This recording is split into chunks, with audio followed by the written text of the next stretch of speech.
Ladies and gentlemen, boys and girls, welcome to Fenway Park.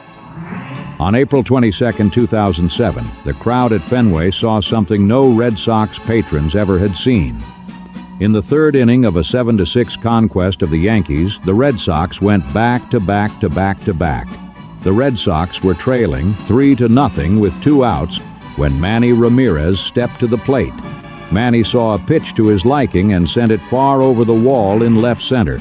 J.D. Drew was up next, and the count went to 1-2 when he launched the next pitch for another home run. Then Mike Lowell was up, and he cranked a pitch high and deep onto Lansdowne Street. Now Jason Varitek came up, and the captain attacked the first pitch and sent a screamer, comfortably clearing the wall and giving the Sox the lead. But Mike Lowell's evening was only beginning. He came up in the 7th with his team trailing by a run with 2 on and lined another homer. This one a hard liner that barely cleared the wall for the winning homer, 7-6. Jacoby Ellsbury's 2 home runs lifted the Red Sox and turned the game into a 7-6 win over the Angels at Fenway Park on April 22nd in 2008. After the Angels took a 5-1 lead, the Sox crawled back into the game. Kevin Youkilis blasted a homer into the monster seats to tie the score before Ellsbury's second homer gave the Sox a 6-5 lead. But the Angels tied it up again, and Petey then stroked a game-winning double that scored Ellsbury with the go-ahead eventual game-winning run in the 8th inning. The Sox scored 3 runs in the 8th and 4 in the 9th to post a come-from-behind against the Tigers in Detroit on April 22, 1998. Down 4-1 in the 8th, a double 2 singles, 3 walks, and 2 wild pitches allowed the Sox to tie the game. Then in the 9th, down 5-4, after the Tigers went ahead again, John Valentin led off with a double and was brought in by Mo Vaughn's base hit to tie the game again. Finally, Midra Cummings put the Sox on top to stay with a 2-run homer, and Jason Varitek doubled home another run for an 8-5 Sox victory. At Jacobs Field on April 22, 1997, Nomar Garcia Parra went 4 for 4 in an 8-2 rout of the Indians, hitting the first pitch of the game for a home run and barely slowing down thereafter. He doubled, singled twice, drove in 2 runs and scored 3. He also walked, putting him on base all 5 times that he came to the plate, stole a base, and scored on a dash to home after a sacrifice fly.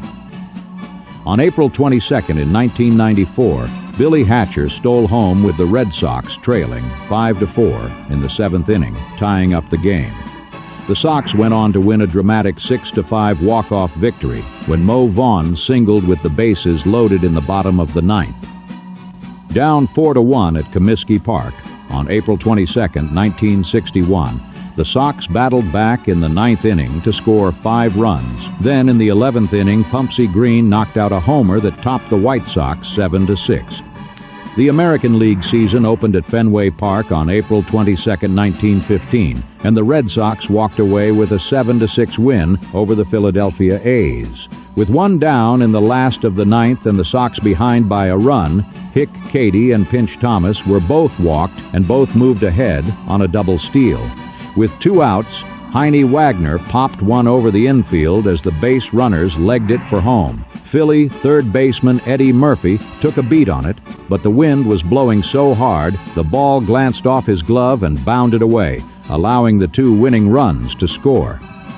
In New York on April 22, 1926, Babe Ruth had tripled in the 9th inning and then broke for home on a short fly to Ira Flagstead. Flaggy's throw to home was perfect, but Babe bowled over Sox catcher Alex Gaston, who dropped the ball and allowed the Yankees to tie the game. Then in the top of the 10th, Phil Taut's second homer of the game gave the Sox a 9-8 victory. 3,000 fans attend the Philadelphia Athletics' 6-5 loss to Joe Borden of the Boston Red Caps in the first game ever played in the National League. And finally, with a man on base, Johnny Pesky was struck on the back of the head by a fastball from Sid Hudson of Washington on April 22nd in 1946. He suffered a slight concussion and left the game. The Sox were trailing 4-2 at the time, and when play resumed, Ted Williams promptly singled to right scoring, Leon Culberson from second with the third Sox run. With the score tied after Rudy York homered in the 6th inning, Eddie Pellegrini, who took Johnny's place, belted a home run over the left field wall in his first time at bat in the major leagues in the 7th. It produced the eventual winning Sox run, 5-4.